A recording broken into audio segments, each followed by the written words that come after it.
سړی مسلسل 2 کاله وي د ټي بي مریض او د بیماری په حالت کې وفات شوی دی، مونځ او روژې کې د هغه نه پاتې شوي دي، نو څه به کوي؟ نو ګوره د مونځ متعلق خو معافي بالکل نشته. مونځ خو به تر هغې پورې ته کوې چې څه پورې طاقت کې وي. که په ولاړه نی په ناسته وکړه، که په ناسته نه شي کولی په ملاسته وکړه، په اشاره وکړه، خو مونځ به نه پرېږدي قطعا. او که داسې حالت په انسان راغی چې هغه بالکل په مانځه پوهېږي نه، بېهوشه دی، نو د 5 منځونو یا د هغې نه زیات منځونه به په دې حالت کې تېر شو، نو د هغې په اړه قضا هم نشته او کفاره هم نشته. د 5 نه چې کم سړی بېهوشه شو، 2 یا 3 منځونه د هغې قضا به وکړي. خو که 5 ته یا د 5 نه زیات به بېهوشي راله، نو د بالکل پته نه لګي د په مانځه پوهېږي نه، نو بس دا مونځ بیا ساقط دی، بیا کفاره هم نشته دی. خو تر څو چې په مانځه دي پوهېږي، نو د سترګو په اشاره به کوي، خو کوي به خامخا.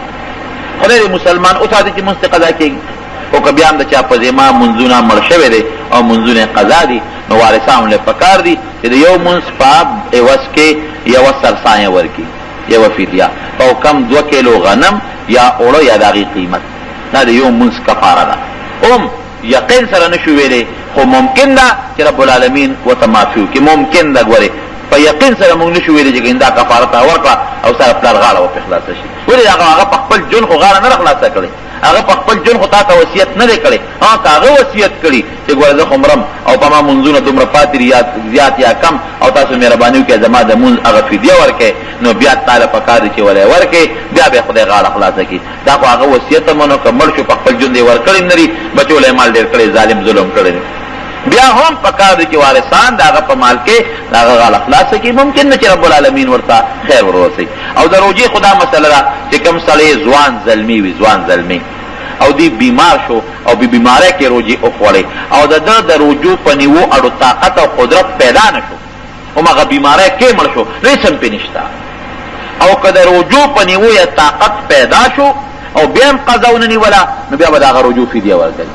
یا د وصیت وکړي وارثانو ته چې هغې یې فدیه ورکړي. او چې کوم سړي بوډا دی، د بوډاوالي د وجې نه هغه روجې خوړلې دي، نو هغې به فدیه خامخا ورکوي. که هغه په بیماری کې مړ شو، هغې فدیه به ورکوي، که نه نو وارثانو ته دې وصیت وکړي، هغې دې هغه فدیه ورکړي.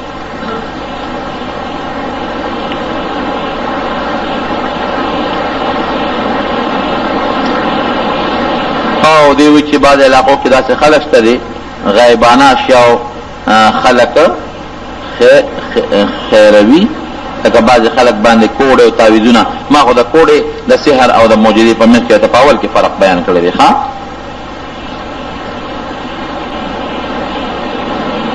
که یو سړی په حرامو پیسو باندې ځان له پاسپورټ جوړ کړي او بهر ته لاړ شي او پیسې وګټي، دا جایز دی خو جایز نه. حرام مال استعمالول خو بالکل ګناه.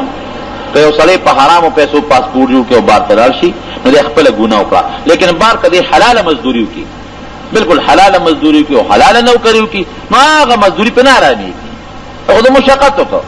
حلال یې وګټل، حلاله مزدوري یې وکړه، ځان نه یې خوله وبیوله، نوکري یې وکړه، نو هغه پې نه حرامېږي. او دی یو خپله ګناه وکړه چې دی حرام مال دی ورسره او په هغې باندې دی مثلا پاسپورټ جوړوي، دی بېله ګناه ده. خو که دی هغې نه پس بهر ملک کې نوکري مزدوري وکړه په حلاله طریقه، نو هغه پې نه حرامېږي. دا وایي صحیح ده چې په 12 تاریخ صحابه او صدقې ورکړي دي؟ نه، صدقه هر وخت ورکولی شي، د تاریخ تعین پکې نشته. 12مې، 14مې، 15مې، دا میاشت وي که بله میاشت وي.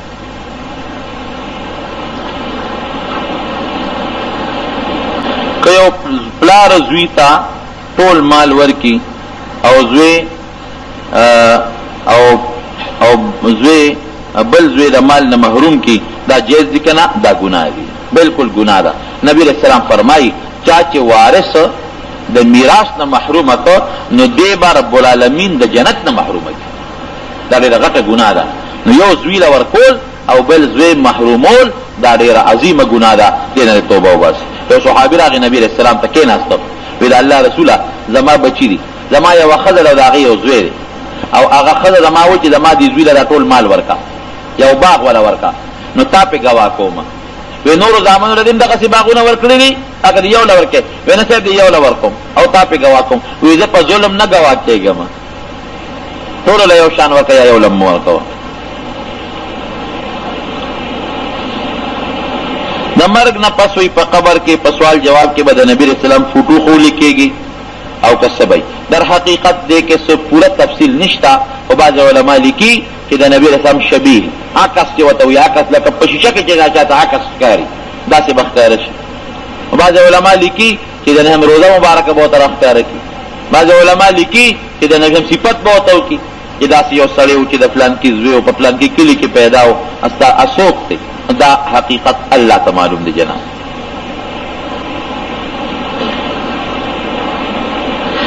که یو ښځه په ګورنمنټ سکول کې استاد وي ماشومان ته سبق ښیي او کور سره سکول نږدې هم وي پرده کې وي دا نوکري څنګه ده؟ دا بالکل ښه ده. ګوره دې زمانه کې ښځې د دې نه بالکل مه منې کوئ. ته خو ډېر سخت ضرورت دی زنانه په پرده کې سکول ته تللی شي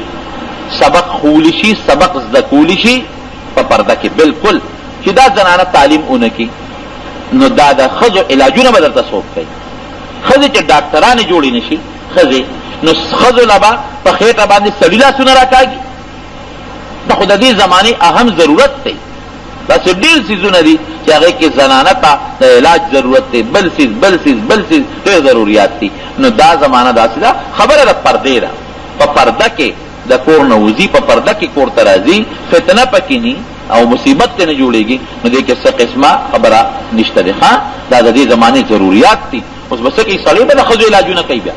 سړی به د ښځو اپریشنونه کوي بیا که ښځه به د سړي اپریشنونه کوي. هر جنس دپاره د خپل جنس سړو لپاره سړی ډاکټر پکار دی ښځې دپاره ښځه ډاکټره پکار ده. هغې د بنیادي ضروریات دي جناب. که یو سړی خپلې ښځې ته وایي چې ته زما مور یا ښځې ته وایي چې ته زما لور نو دا زهار مسله ده. نه زهار یو مسله ده طالبان پې پوهېږي هغه چې داسې ځای یاد کړي چې ته زما د مور د شا یا د خېټې یا د رون په شانته یې هغې ته زهار وایي. دا په زهار کې نه راځي. که مور یا لور یا خور ورته وایي نو که نیت یې د طلاق و طلاق به واقع شي او که نیت د طلاق نو نو بیا په اسم نه واقع کېږي. نبی علیہ السلام شین پټکې تړلی او که نو تړلی داسې یو پټکې نبی علیہ السلام تړلی چې پکې شنې کرښې وې شین نو او شنې کرښې پکې وې. وایي زما د خولې نه هر وخت دروغ وځي او بې اختیاره وځي داسې وظیفه راته ولیکه چې د هغې نه خلاص شم. په دې ژبه د یو ورځ چک ولګوه بس خلاص به شې. الله ته توبه وباسه او یا الله ما له دروغو نه بچ کړي. دروغجن دا باندې د الله لعنت ورېږي. د دروغجن د خولې نه نبي علیه السلام فرمایي د دروغجن د خولې نه داسې بوی وځي چې یو میل د دې بدبویه نه فرشتې تښتي. یو میل د هغه د بدبویه نه فرشتې تښتي د خولې نه داسې بوی دي. الله دې تا او موږ ټول د دروغو نه وساتي. دی وایي چې خاوند خپلې ښځې د خاوند ته د ښځې د وجې نه رزق میلاویږي او اولاد ته د خاوند د طرف نه رزق میلاوي. دا وایي صحیح دی که نه؟ نه دا صحیح نه ده. تاسو ټولو ته رزق د دې نیکانو د خلکو د برکت نه میلاویږي. دا یاد ساتئ د نیکانو او د بزرګانو او د دیندارو د خلکو د وجې نه رزق میلاویږي تاسو ته. کافر د مسلمان د برکت نه رزق میلاویږي. د مسلمان نو او دیندار خلک نو فوراً به دنیا روانه وه بیا به رزق چاته میلاوېده. که اذان کېږي نو سړی متیازې کوي صحیح او کولی شي متیازې هر وخت سړی کولی شي. ښه دا ده چې اذان کېږي او تا متیا ورته ناست دی نو مه کښېنه چې د اذان جواب ورکړي د هغې نه پس به متیازې وکړي. لیکن که یو سړی متیا ورته ناست دی او بانک پرې راخوشې شو یا دته سخت تکلیف دي متیازې ته بیږي نو بیا خیر دی پروا نشته دی. په زور کې یو سړی په چا طلاق ورځي بالکل کېږي په زور هم کېږي. ما ته وایي چا وایي چې په تا چا جادو کړی دی هغه مانه تور تار وغوښته په حدیث کې نو جادو خو کېږي په انسان بالکل کېږي سحر او جادو. او د هغې دپاره تاسو ته زه ټولو ته یو طریقه وښیم هغه طریقه که د چا په ځان شکي چې ما به چا جادو کړی دی هغه طریقه تاسو استعمال کړئ انشاءالله د جادو اثر به ختم شي. هغه طریقه دا چې د بیرې شنې پاڼې به والې شنې اوه د بیرې اوه پاڼې به شنې واخلئ او هغه به تاسو اوټه کوئ معده به یې کړئ په هغې به آیت الکرسي او د اخري چار قل دا به پې ووایئ دا به پې دم کړئ. یو ځل دموي که درې ځله پې دموي اب پوره معده کې او به ټکوي اوبو کې به حل کې هغه اوبو باندې اولامبه او یو درې ګوټه ته اوس کې دا عمل درې ورځې یا اووه ورځو پورې کولی شئ تاسو انشاءالله العزیز د جادو اثر به بالکل بني. خو یو خو زمونږ په وطن کې دا خلک پتا چا تعویز کړی دی پتا چا کوډې کړی دي دا کوډګر او جادوګر د خپلو پیسو دپاره دا پراپګنډې کوي. هغه جادوګرانو دې زمانه کې نشته او ډېر کم دي. نو دا ګورې د پیسو دپاره پتا چا تعویز کړی دی او پتا چا کوډه کړی ده توره چرګ راوړه د هغې په وینه به درته تعویز کومه نو خدای ته وګورئ د تورې چرګې وینه چې ده نو په وینه تعویز لیکل ګناه ده. وینه خو نجس شی دی نو په وینه څوک تعویز لیکي؟ دا بعضې تعویزګر کوي داسې تا ته به وایي جادو ده باندې شوې ده ټوله بس ختمې مرې دا چل دی در باندې. یاره جي څوکم یاره دا خو ډېر ګران کار دی خو زه څه چل به وکړو نو یو توره چرګه راوړه او څوک بدبخته پکې دا تور چیلې یاد دي دا نمبر 1 جادوګري توره چرګه راوړه نو دی به د کوره بار چې د هغه جادوګر د ځای نه بار وځي نو هلته کې یو مرید یې ناست وي نه هغه سره توره چرګې څه کوې لکه یاره پیر صاحب راته توره چرګه یاده کړه. اوس مونږ خلک خو د بدقسمتۍ هر چا د پیر صاحب بیا وایو که نه پیر صاحب خو مونږ نه پېژنو دیندار سړی توره چرګه یاده کړه په هغې تعویز کوي وایي ما سره شته دی د باندې به یې خرڅه کړه وایي ډېره ښه ده نو چې د شپېتو چرګې نو په 200 خو یې هغه ظالم خرڅ کړي دی مو چې اوس تورنځو ته ځم او چرګه راوړم خو بلا پیسې پې لګي کری باندې راشه له 100 روپۍ ګرانه ده خو قصه چرګه ته والي دلې یې راوړي ها دا چرګه مې واخېسته دا وال وایي خطه بار کښېنه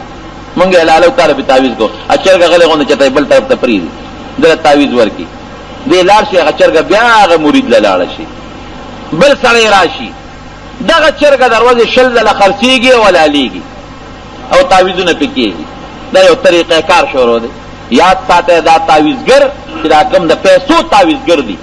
او دا کم د ته تورې چرګې وی راوړه څوک وي زعفران راله راوړه څوک وي تور چیلې وی په وینه سر نه د خدای نوم لیکل ګناه ده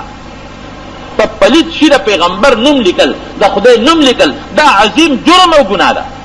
او غیب او علم صرف الله سره دی ګور بل چا سره نشته. پتا تعویز کړی دی چا کړی دی ستاسو د کور نه ښي طرف ته یو ښځه ده ببرسرې غوندې غټه توره ښځه ده نو ببرسرې او تورې ښځې خو د دنیا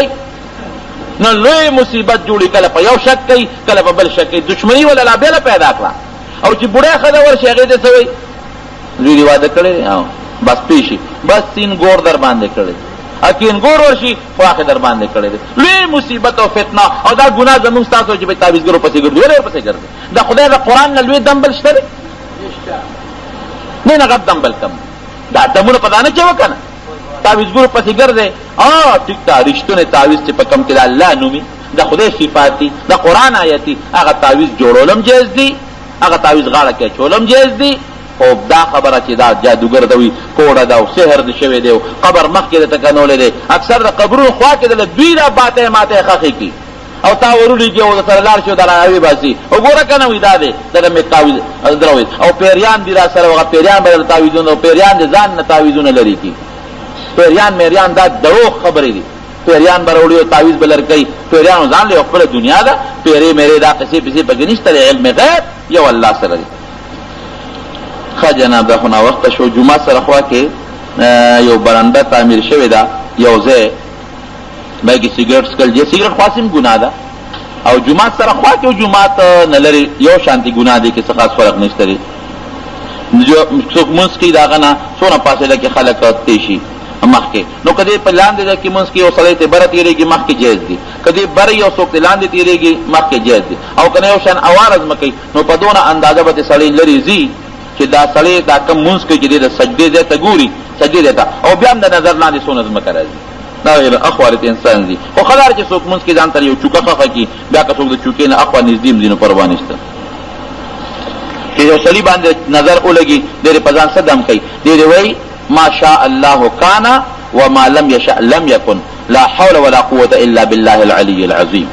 دا دی وای په ځان یا که د دنه بل چاته نظر لګي دی پوه چې سړی خو مې نظر نه ښه راغی نو دا دی او یو دم دیږي او حدیث کې یو بل شی شته که تا ته پته ولګېده چې په ما فلان کې نظر چلولی دی نو ته لاړ شه هغه ته وایې وروره اودس وکړه هغه اوبې په لوښي کې جمع کړه چې زه پرې ولامبم یا د هغه جامه د هغه کمیس د هغه صادر په اوبو کې خوش کا نچوړی کا او هغه اوبو باندې ولامبه نو نظر به د خدای ختم کړي او نبي هم فرمایي چې دغه سړی د خفه کېږي نه که تا ته چه ووایي چې وروره دا جامه راته ووینځه یا اودس وکړه یا لاس ووینځه یا مخ ووینځه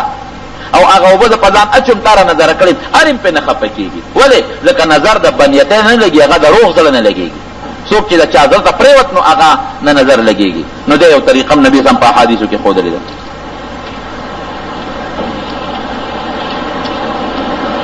یو سړی په جومات کې خپل وخت پاس کولو لپاره خبرې کوي ګپ شپ لګوي او د جومات په کیم چلی دا ډوډ ګناه د جومات کې د دنیا خبرې کول نیکي خوري. او دا سود کاروبار دا یو قول شته دی چې په کفر په وطن کې خو راجح قول دا دی چې د کافرانو وطن یو کدا مسلمانانو وطني ولته کې سودی کاروبار معنی دی ښا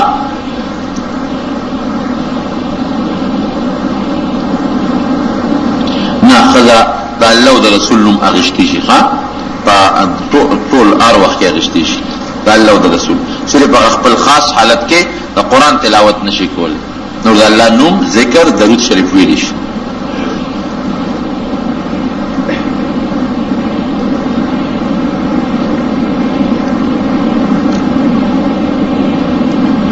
سړی یو ځل مرشد قیامت پر ورځ به جمع کیږي دا ټول قران د دینه ډک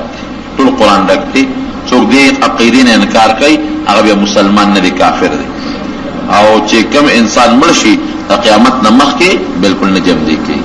قیامت نه مخکې جمع کېدل نشته جمع کېدل د قیامت پر ورځ به واپس جمع کیږي او ان د قران حکیم کې ډیر زیات آیاتونه دي ډیر زیات آیاتونه دي ثم انکم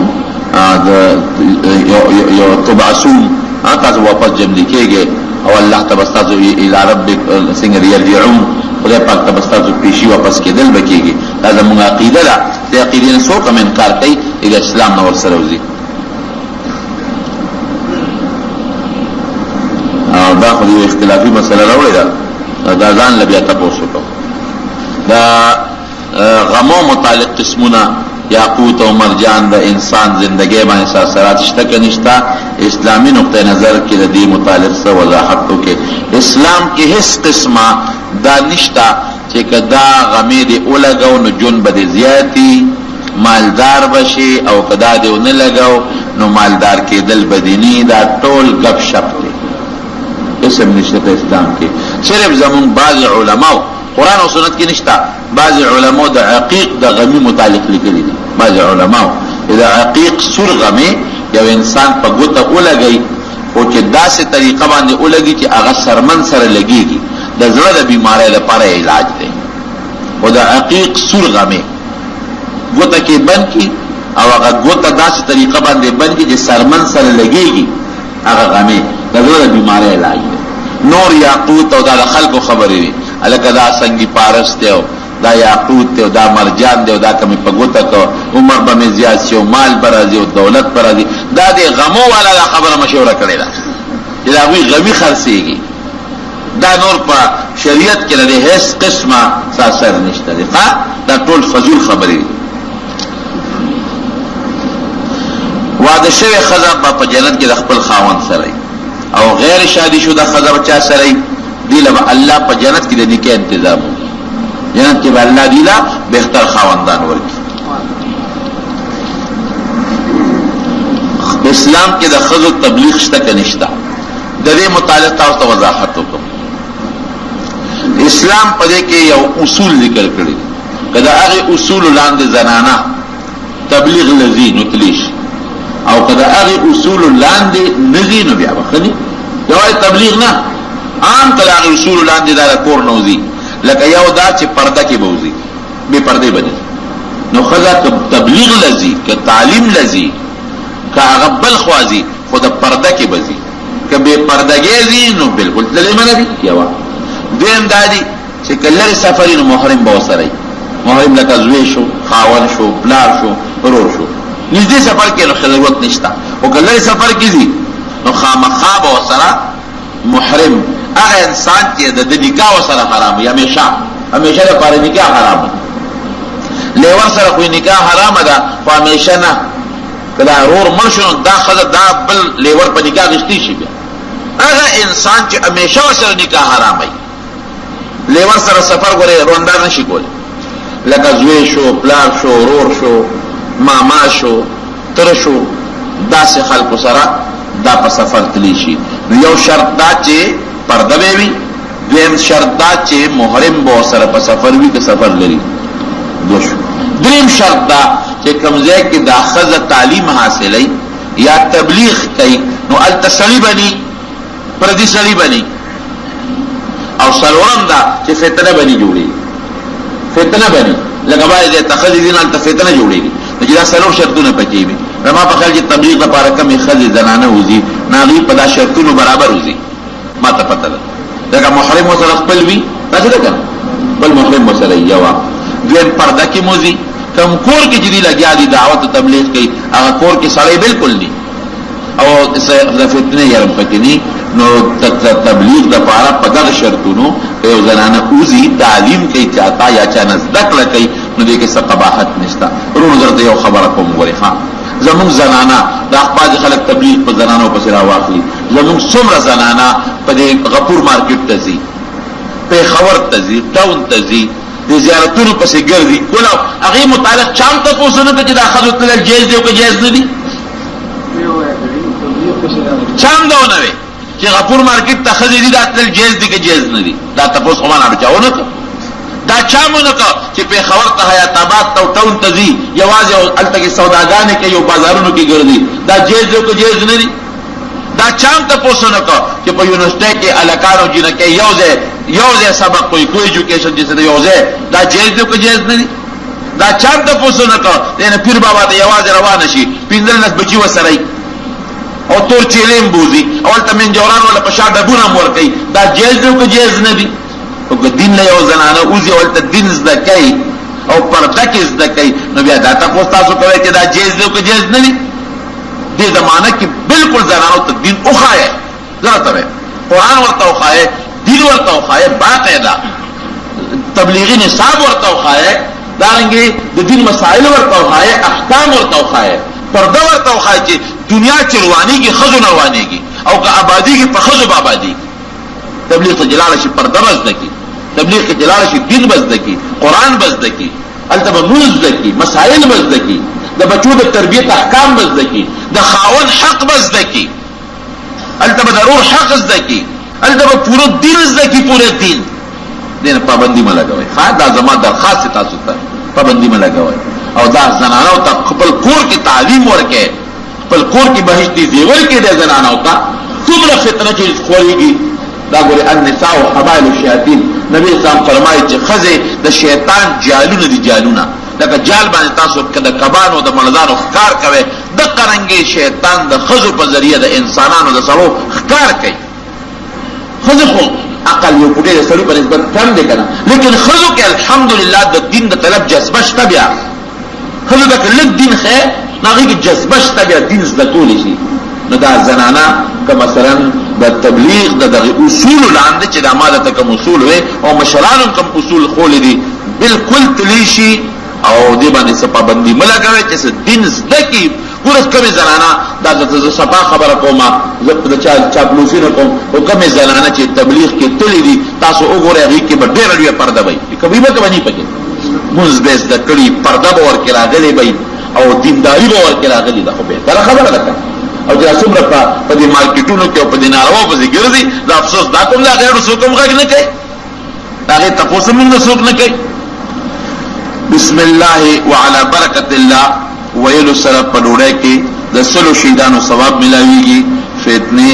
دا خبره دادا یزو بسم الله وعلى برکت الله وای غټه فائدہ دا د جناب چې ډوړې په وخت شیطان تختی دا ډوړې چې تخوري شیطان به پکې نه شریک کیږي نبی کریم صلی الله علیه وسلم ناستو او ډوړې خوللا دې کې یو باندې سیره چې باندې سیره هغه ډوړې کې لاس ورخته ک ډوړې شروع کړه نو باندې سلک سات پس بیا چې ډوړې او خورا داغه نه پسې بسم الله الرحمن الرحیم نو پیغمبر زم او خندل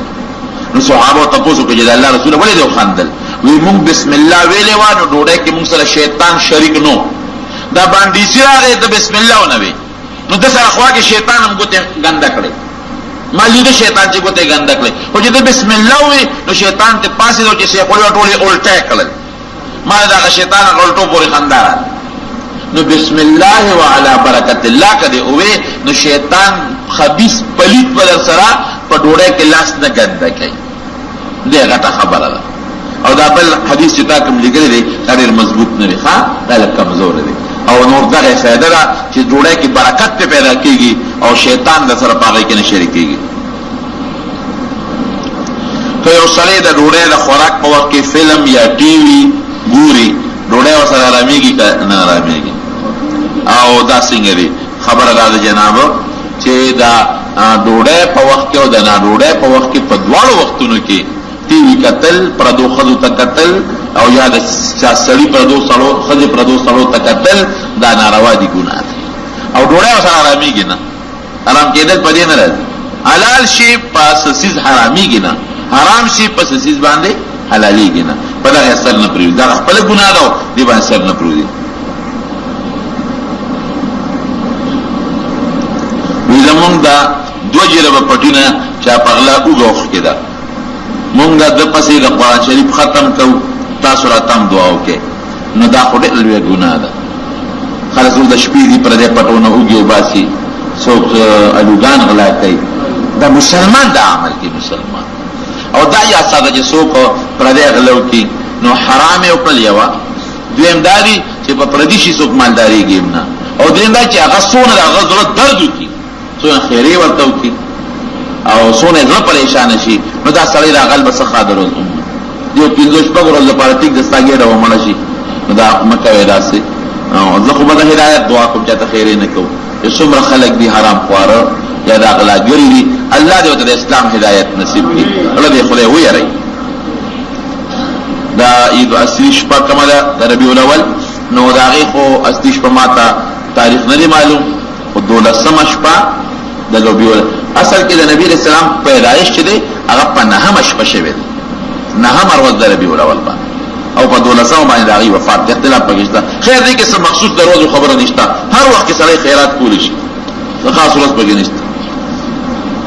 چې دوه مسلمانان یو بل سره خبرې نه کوي، منځ یې نه قبلېږي. دوه لمونځ د قبلېدو دوه خبرې دي. یو دا چې دوه کسه مسلمانان د 3 ورځو نه زیات یو بل سره روانه به نه کوي، دا ګناه ده. او که 3 ورځو نه زیاته ګناه وکړه نو غاړه خلاصېږي، دې مونځ کوي، غاړه خلاصه شوه، الله به یې تپوس نه کوي چې تا مونځ ولې نه دی کړی، خو د مونځ چې کوم خپل ثواب دی نو هغه ثواب ورته نه میلاوېږي، روانه نه ده. په یو سړي باندې حج فرض دی او د هغه په محله کې غریبانان وي، د هغه حج کېږي او که نه کېږي. حج په ځان لشي دی او غریبانانو قصه ځان لشي دی چې حج په فرض دی، حج لبسي باندې سړي حج را باندې فرض دی، راشه غریبانان یا جمعات په جوړ کم یا لار په جوړ کم، نه نه نه نه، حج په فرض دی نو خپل حج لبسي، غریبانانو سره ځان له امداد کوي.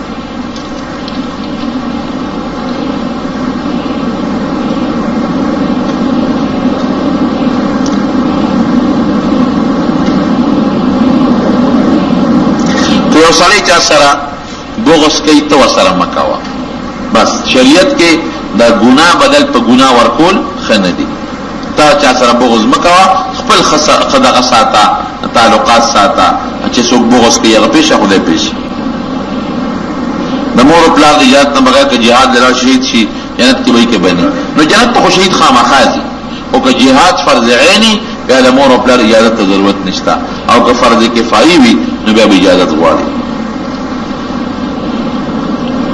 د مور د خپل لور خور رشته چا سره کول پکار دي؟ کارخانه‌دار سره یا دیندار سره؟ دیندار سره یې خلي، او که دیندار وي او کارخانه‌دار وي بیا ډېره ښه خبره ده، او اصل فیض دین دی. امام چې کله مونځ کوي نو د پسې قرات ویل دا زمونږ د امام صاحب په مذهب کې نشته، ویل نه دي پکار.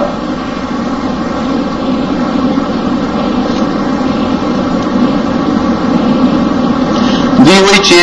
د جالور واده شي نو د مور او پلار د لور کور ته د تپوس پوښتنې لپاره څونه ورځې پس دی شي.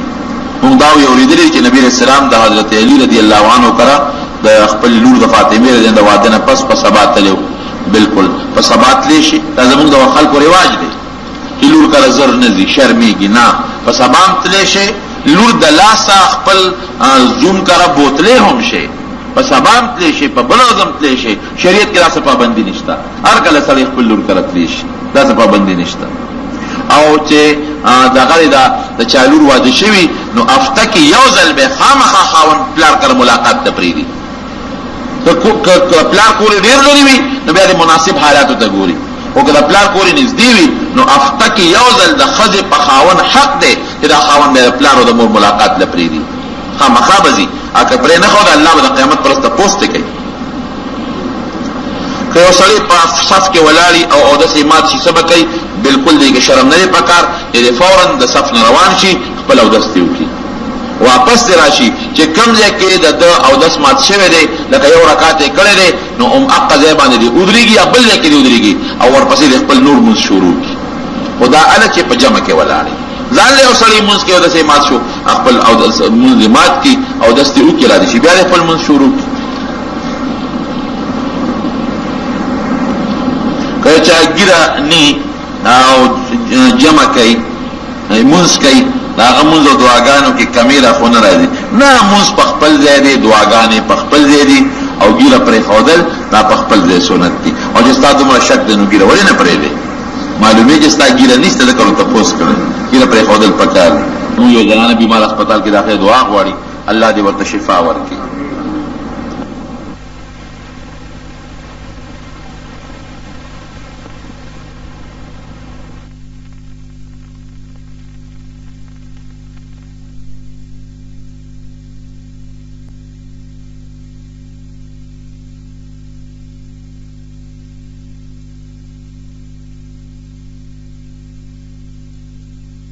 نیت څنګه تړي دې نیت مونږ ته وخایا دا قضا د مونږ خو ته معلومي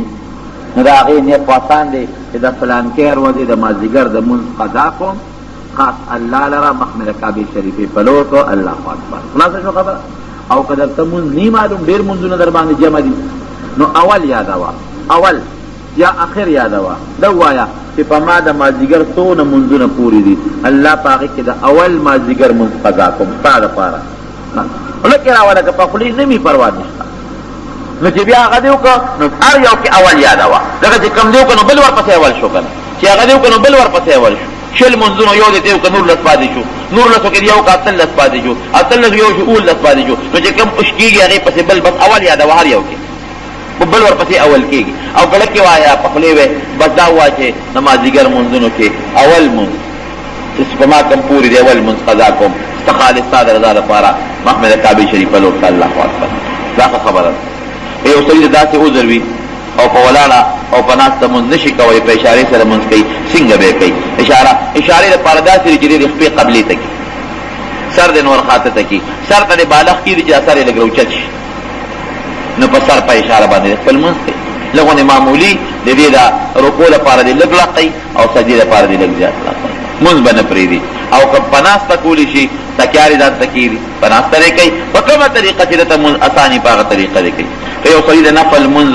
نیت تړي دا نیت به څنګه تړي مونږ ته ووایه دا نفل خو اسان دی د 2 رکعته نفل کوم خالص د الله د رضا لپاره بس فرض کې فرض قطعي دی سنت مؤکد دی هغه سنت مؤکد او د فرض قطعي په ځای باندې د نفل نوم اخله اگه پا خلی امنه بے پروا نشتا لکی راوله چی 2 رکعت دی یا 3 رکعت دی خاص خدای لره محمد کعبه شریف پلور کو بعض خلق اوس وخت کې نماز خطر منځ په 9 بجې کوي دا منځ کېږي او که نه کېږي 8:30 بجې بانک کوي جناب د تقاعده او خیمه خپله معلومه وه د ماښام د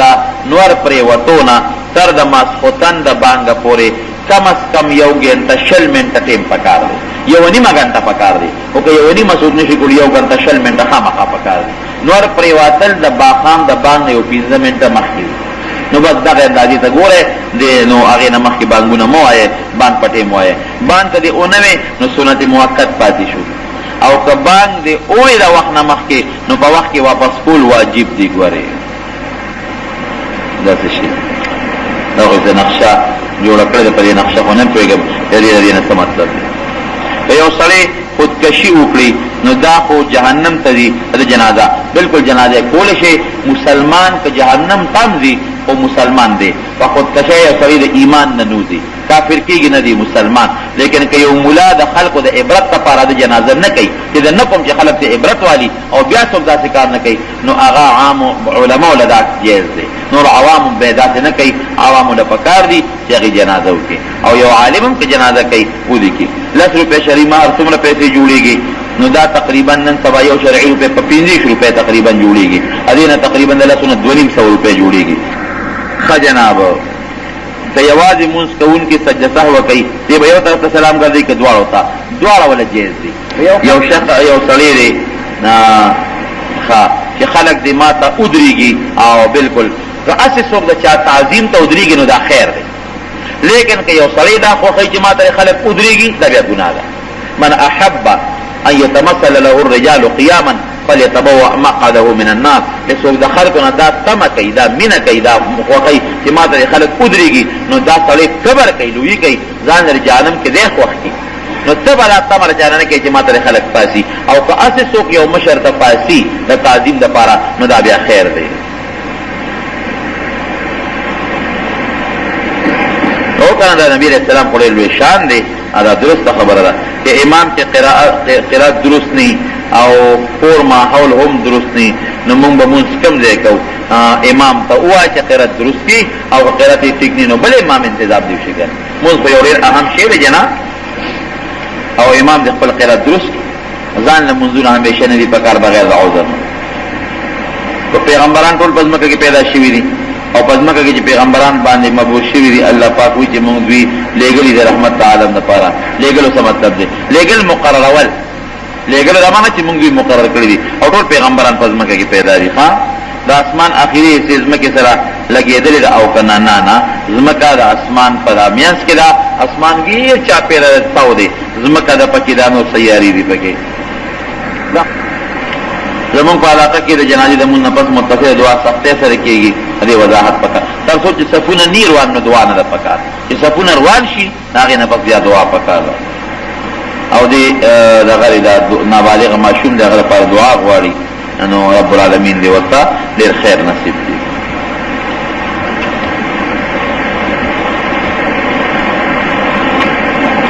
او چې کوم سړی د دیني عالم په ځای د دنیادارو خلکو عزتونه کوي او قدر کوي، نو بس دا خو هر سړی په دې ښه پوهېږي د دنیا لپاره قدر جدا دی، د الله لپاره جدا دی. د دیندار سړي قدر چې کوي د خدای لپاره به کوي، الله پرې خوشحالېږي.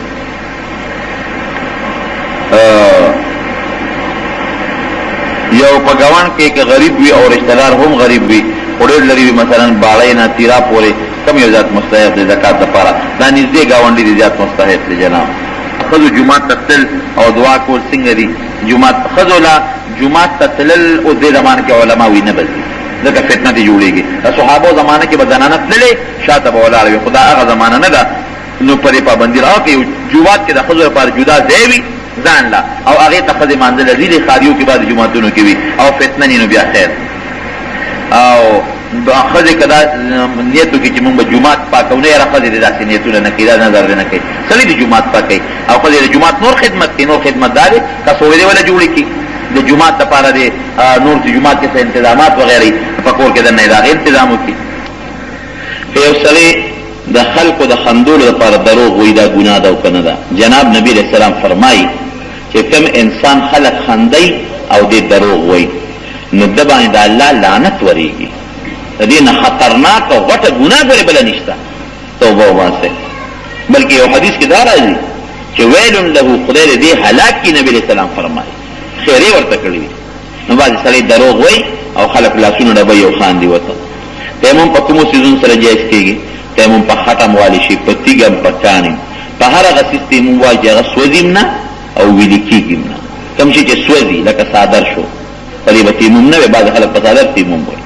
او چې کوم شی ویلې کېږي لکه سره زر، سپین زر، اوسپنه شوه، یا پلاسټک، په هغې به نه وي. کاڼي که صفۍ خوره پوټې هم نه وي، په هغې تیمم والی شي. په ماشومانو باندې نابالغو باندې حساب کتاب نشته، که دوی خودکشي مو کړي، نو په دې باندې حساب کتاب نشته، دا مکلف نه دي. که یو سړی روژه نیسي او مونځ نه کوي، روژه قبلېږي؟ او روژه قبلېږي، روژه خپل ثواب دی هغه کېږي، او د مونځ خپل ثواب دی.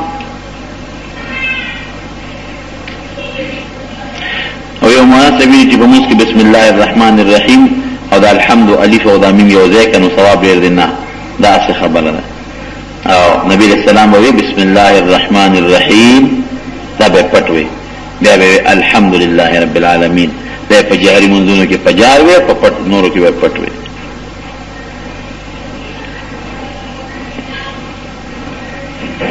وی ما سره د جومات رقم جمع شوی دی، خو چې د کوم جومات رقم را سره جمع دی، نو هغې کې د تعمیر څه کار نشته. د بلې محلي جومات کې کار کېږي، نو که دا پیسې هلته خرج کړم، نه که دې خلکو تاله دا پیسې د کوم جومات لپاره درکړي دي، هغې کې به یې خرج کړې. که تعمیر نه کېږي، بل کې خرج کړه، پوړونه پې ورته واله، خو هغه چې کم جمعات له پیسې درکړي په هغه کې به خرج کړي، بل جمعات کې به نه خرج کړي، او کدی جمعات کې بالکل د پیسو ضرورت نه دا به مالکانو ته واپس کړي، هغه به بیا په خپل خو بل جمعات کې لګي، یا دا هغه نه به اجازه او غواړي دا هغه په اجازه په بیا بل جمعات کې لګي. دی وی چې زما د کریاني دکان دی خلک را نه قرض سودا وړي، قرض ګران ورکول شم کنه، نقد ارزان او قرض ګران ورکول شي، خو د بازار نرخ نه زیاته نه ګوري. لکه مثلا د 100 روپو شی دی په نقد په سل خرڅيږي او په قرض 2 روپے یا 5 روپے د پاسه خرڅيږي، دا خیر دی. او کته په قرض په لسل یا په شل د پاسه په سل خرڅه دا اورس د بازار نرخ نه زیات، دا بیا خبره نه ده.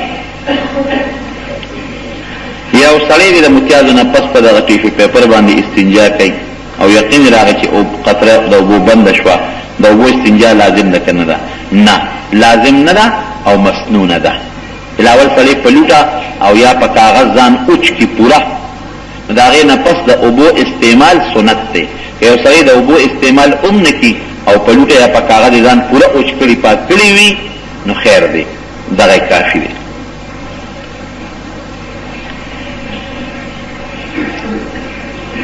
دا خو حدیث ما ته نه معلوم ده، خود سنتونی متعلق ده. بیمار شو نو صحت یابه لپاره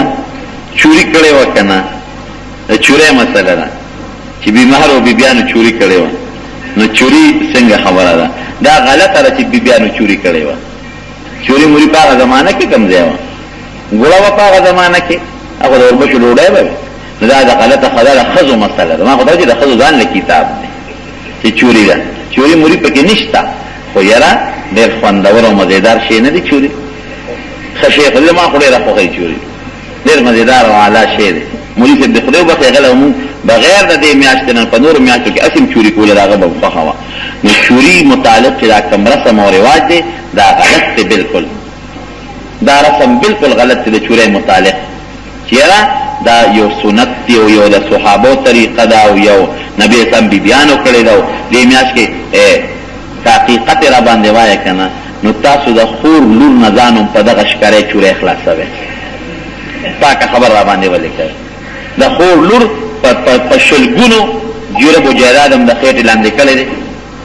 دا وی کیسه کورم والي د پلار په مال کې ول 1 روپیا نه ورکوي، او په دغه چوری تاسو وایي چې د خور لوري صدا او یا خوش مونږ د خور لور حق خور کوو کنه، چوری ولا د ګولې وکي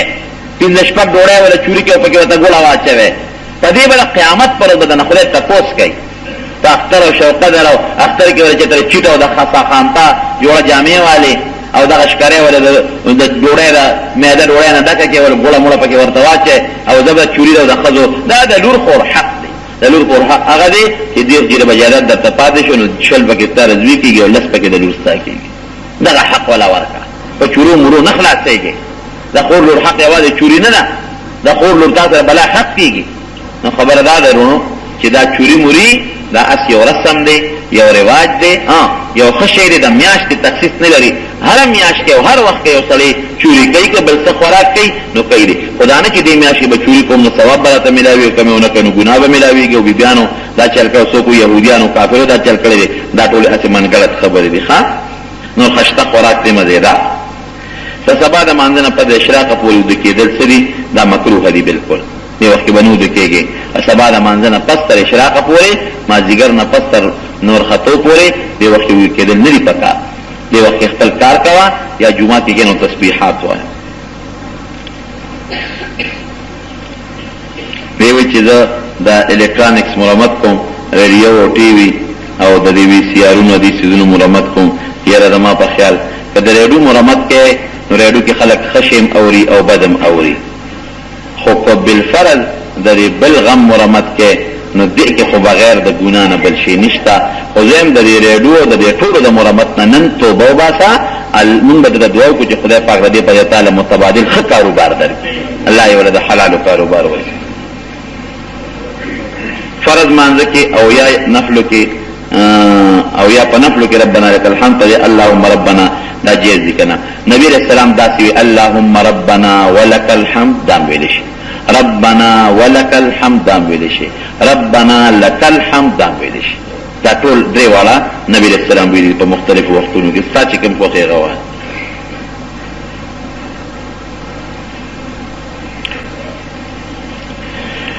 کارپټ دا دی چې هغه وینځل دی چې هغه به یو ځل ووینځي اوچ به کې نه چونولې ګران دي بیا به ووینځي چې ګند شي بیا به اوچ کې پنور به کې دی بیا به ووینځي پنور به کې اوچ به کې بس دا به پاک شي. قیامت پر ورځ به انسان ته د مور په نوم آواز کېږي دا غلطه خبره ده. اصل یو روایت کې شته خو دا درسته نه ده. عیسی علیه السلام ته د مور په نوم آواز کېږي او نور خلقو ته د پلار په نوم به آواز کېږي. پلان کې د پلان کې زوی میرے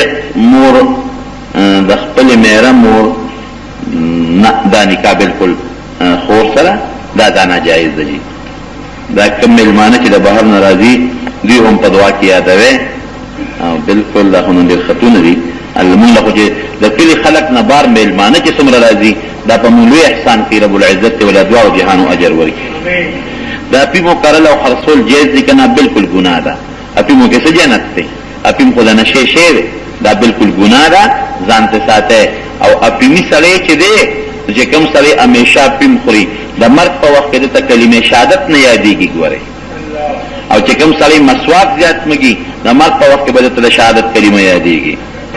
یو میلمه که د چا کور ته لاړ نو ابه پوره مونځ نه کوي صرف فرض به کوي. دا خطا خبره ده. پوره مونځ به کوي ولې صرف فرض کوي. د جمعې په شپه سوره ملک لوستل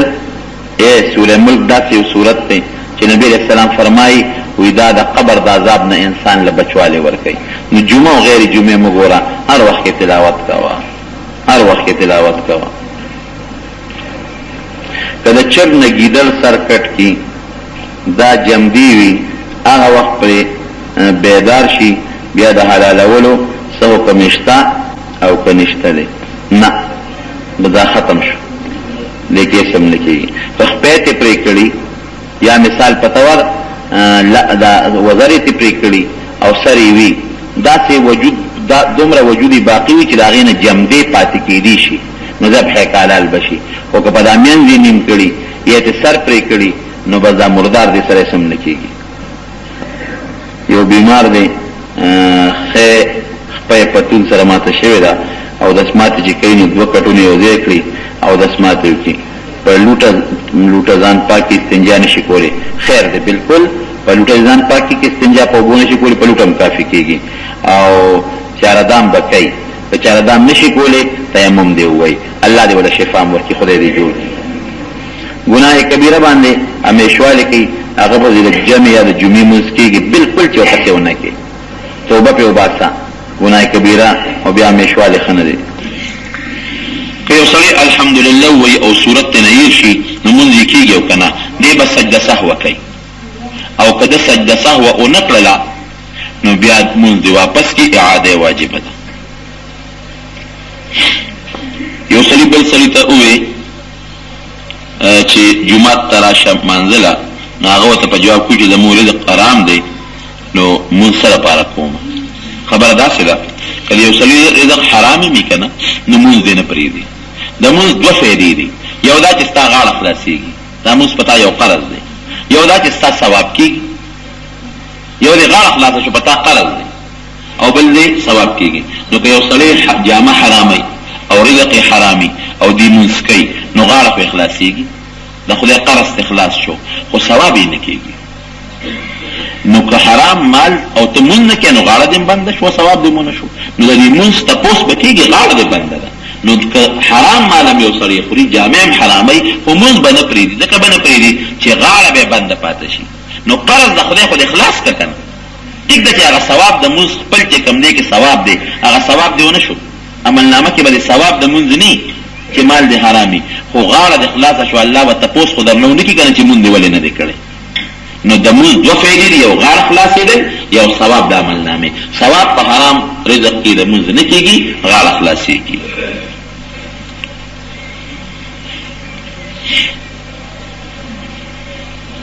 کس د دنیا د مسایلو نه تنګ شي او د مرګ اسباب استعمال کې ځان مړ کړي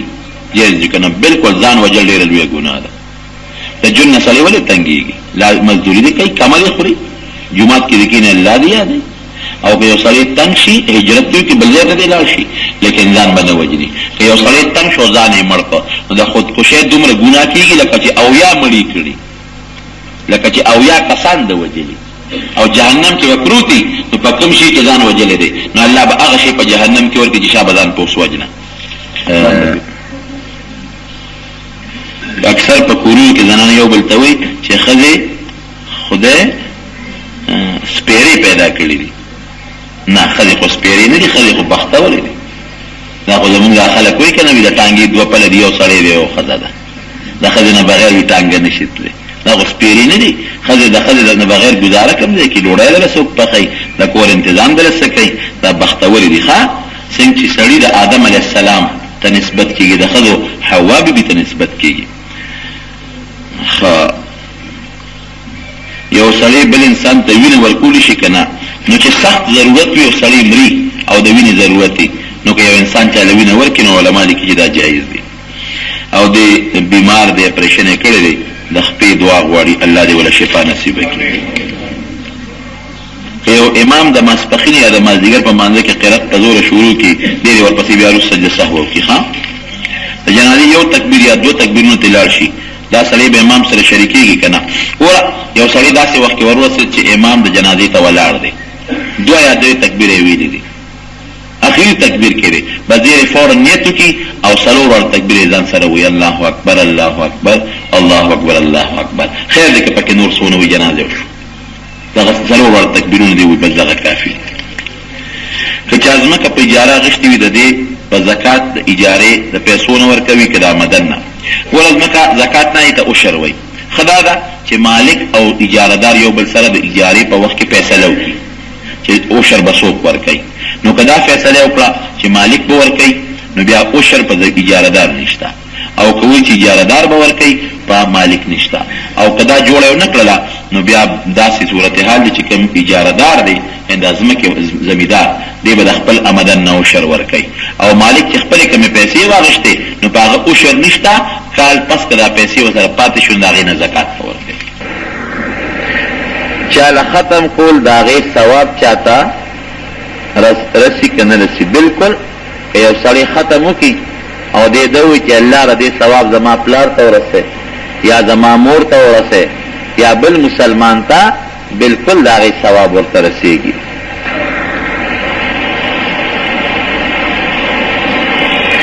دا یو زنانه د فالج والې ده، عمر یې ډېر دی، لس کم سل کاله عمر دی. دا تپوس کوي چې زما یاداشت کم شوی دی، نور منځ خو په مشکله ویلی شم خو دعای قنوت راته ډېر تکلیف دی. نو ګوره داسې انسان چې دعای قنوت نشي ویلی، صرف د دعای قنوت په ځای الله اکبر چې ووایي د هغې نه پس یو درې ځله سبحان الله وایي، دا هم کافي ده چې نشي ویلی یا چاله نه ورځي. او تر څو پورې چې دا په خپل منځ پیږي نو منځ به کوي. او که کله داسې حالت ته ورسېدله چې دا بیا بلکل نه پوهېږي، هغه د لیونتوب حالت ته ورسېدله، نه په رکات پیږي او نه په اودس پیږي، نو بیا ترې مونځ ساقط دی.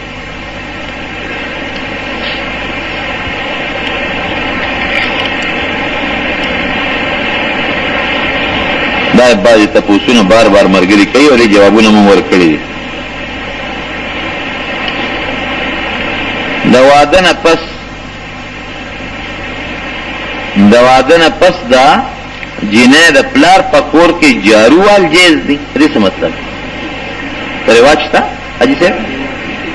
او بلکل جارو خوار وخت والی شي. دا زمونږ په دې وطن کې بعضې رواجونه شته چې مړی شي نو په کور کې جامې نه انځي، او یا به څوک وایي دا مقه تپوس کوي، او جنې چې د کور وځي نو جارو مه وهئ، جنې د کور ووته جارو وهئ چې هغه کم د روجي موجي په ځمکه پرتې دي چې هغه پاکې شي. دا د ځان رواجونه مه کوئ، هغه کار کوئ چې الله او رسول وایي. بلکل هر وخت جارو، د شپې جارو مه وهئ. دا د ښځو خپل کتاب دی. ګوره زمونږ په کتاب کې دا مسلې نشته، ښځو ځان له خپل یو دین جوړ کړی دی. د شپې جارو مه وهئ، او چې مړی وشي نو جامې مینځئ، او د تختې اوبه به نه وچوئ، او تختې ته به ډیوه بلوئ، ولې د مړي هغه روح دلته راځي، بیا تیاره د نظر یې نه لګي، په لاره یې نظر لګي چې دی را روانې، او چې دلته راورسي نظر یې نه لګي. او شا به الوا پخه کړه تختې، ولې د دن قدن تریخوالې پرې راغلی دی، خولې ترخه ده، نو الوا تخرو خله دا غت راخه عجیب خبره خله دا غت راخه او خولتا نو چې تا خولل دا خله له ستو تبزي دا رواجونه دا ټول رواجونه دي بالکل ګناه ده ها جامع مینځه دا ګناه ده بالکل او دا زمون په وطن کې دا باز رواجونه دي دا د خود د کتاب رواج دی زمون په کتاب کې دا نشته نما خام د اذان نمخ کې د کمرو دروازې بندول جیز دي کنه نه دروازې د کمرو م بندوي صرف دومره دا چې نبی رسول الله فرمایي چې د ما خام د باغ نه پس ماشومان بار م پرې دی وخت کې دا پیریان را خوريږي او شیطانان را خوريږي نو په ماشومانو کې داسې قسمه بیماری راغی دا لاس لګول د وجه نه پیدا کیږي چې هغه د ماشوم لپاره نقصان دی نو د ما خام د باغ نه پس ماشومان بار م پرې دی مصدق د نبی رسول الله وینا ده نور دروازه کې بندې او کولاوي دې کې څه نشته د جمعې پر ورځ لمبل او بالکل لوی به د چې هر څنګه د جمعې پر ورځ لمبل چې کله دا آغاز بند لمبل شي او دې کې څه غنښت بلکې د جمعې پر ورځ لمبل چې دي هغه د پاک انسان د پاره چې کوم انسان منځ کوي دا هغه د پاره د جمعې پر ورځ لمبل مسنون دي او دا مستحب دي او په داسې وخت کې غسل وکړه چې ته بیا د جمعې دا منځ وکړې او ګناه چې انسان نشوي اره ګناه چې شوي دی دا الله په حضور کې توبه وباسي ممکن رب العالمین به مغفرت وکړي حضرت علیه السلام وجود شته که نشته دې زمانه کې دی کې علماء اختلاف دي څوک وایي وفات شوی دی حضرت علیه السلام لیکن اکثر علما وایي چې نه دی موجود دی دوی دا اکثر په خوب کې حج وینم او چې حج لازم نو دا خوب دی مزیدار رب العالمین دې ته مونږ ټول بوتلی کی قسم او نظر کې څه فرق دی قسم خو هغه ته ویل کېږي چې د الله په نوم سړی قسم وکړي زما دې په خدای قسم او نظر منښت ته وایي چې دا کار مې شون دا شی داسې وکړو دا قسم کفاره چې دا چې کله قسم دې پوره نه کی نو لسو مسکینانو فقیرانو له دوه وخت ډوډۍ ورکو دا یو مرګري وایي چې یو سړی د جمعات بجلی استعمالي او جمعات ته لس یا 60 روپۍ ورکوي او باقي دا خو ډېره سخته ګناه ده د جمعات بجلی په خپل استعمال کې راوستل دا سخته ګناه ده او دا یو وایي چې بعضې کسان دي چې هغه جمعات کې ناستي نسوار په خوله کې اچوي دا خو سخته ناروا ده جي جمعات کې چې سړی راځي نبي علیه السلام فرمایي چې اوږه او پیاز دې خوړلي چې حلال شی دی د جمعات ته مزه اوږه او پیاز حلال شی دی د جمعات ته مزه ولې چې ستا د خولې د دې بوی نه فرشتو ته ضرر رسېږي نو نسوار کم ښه شی دی او د چرګې سوټه کې او نسوار کې خو ماته څه فرق نه ښکار نو مهرباني وکړئ دې نه ځان وساتئ او عراق مسلمان له دې دعا وغواړي موږ او یو سړی که د مقتدي د امام سره ولاړي او د امام رکوع کې او د رکوع پاتې شي نو دې به څه کوي سجدې دې د لمونځ مات کړي چې رکوع د امام سره د ونه کړه لمونځ یې مات شو لمونځ یې ونه شو دې لمونځ مات کړي او دوباره د امام سره نیت وتړي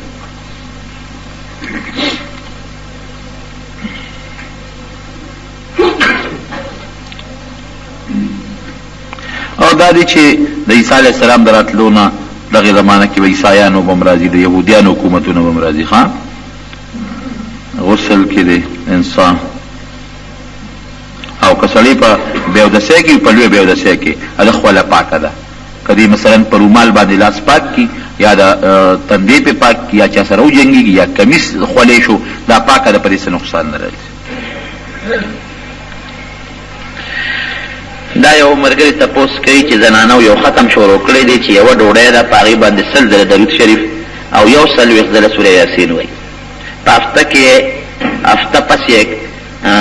کوي کولو کوي نو هغې باندې دویمه ډوډۍ جوړه شوې وي باید زنانه وایي چې پیسې هم زیاتوي آیا دا صحیح خبره ده دې باره کې څه دی نو ګوره هسې که څوک ختم کوي نو جایز دی که درود شریف څوک وایي نو ډېره فایده ده که سوره یاسین څوک وایي نو ډېره فایده ده نو که په ډوډۍ باندې څوک سوره یاسین دم کی ډوډۍ په دم کی یا درود شریف باندې دم کی او خوري خو ډېره بهتره خبره ده لیکن دا طریقه چې هغه ډوډۍ ته کېږي او هفته پسې راغلی چې دې کې بله ډوډۍ جوړېږي او په دې به پیسې زیاتېږي د شریعت کې بلکل څه نشته دې شریعت سره تعلق نشته دا د ښځو د کتاب مسلې دي یو زمونږ د کتاب مسلې او د ښځو خپل کتاب دی ګورئ دا د هغې خو یو ښځه د بل نه اوري بله ښځه د بل نه اوري بله د بل نه اوري یا اتفاقي یو ښځې کار وشي وای خور دا کار خو ما کړو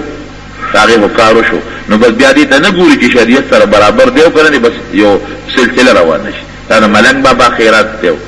څوک به په کوڅه په کوڅه ګرځي سوال به کوي الوا پخه کوي په هر کیف که ډوډۍ یا روجې یا الوا د خیرات په نیت څوک پخه کوي درود شریف په باندې دم کی په کلمې دم کی سوره یاسین شریف باندې دم کی نو اخري فائدې ډېره زیاته ده خو دا طریقه چې په دې به مال ډېر شي او دا به بل اوس کولاو کوم دویمه ډوډۍ به جوړه شوي دا غلطې خبرې دي شریعت کې د دې څه نشته په محراب کې دننه د مانځه دپاره ودرېدل څه حکم لري د شریعت مسله دا ده چې محراب کې څوک مونځ کوي نو دې د محراب نه بار ودرېږي خپې دې خامخا د محراب نه باري باقي که رکوع یې په محراب کې راځي یا سجده په محراب کې راځي نو دا خو خیر دی لیکن خپې به خامخا د محراب نه لږې باري چې خپې د په محراب کې دننه ني دا ځان له کوټې یو شکل لري نو مونځ پې فاسدېږي نه خو له غوندې کراهیت په مانځه کې راځي نو چې دې تاسو په محراب کې امام ته مصلا چوي نو د محراب نه یو لیش دا مصلا لږ رابار ساتئ چې د امام خپې د ده دا ولاړه نه محراب نه باري نو که رکوع سجده قیدی په محراب کې دننه راشي نو بیا پروا نشته او دس چې وکړي نو اندامونه اچول څنګه دي بالکل جایز دي نبی کریم صلی الله علیه وسلم د اودس نه پس اندامونه اوچ کړي هم دي او کله کله نم دي اوچ کړي نو دا بالکل جایز دي اندامونه اوچول هم شي او که اوچې نم کې نو څه پروا نشته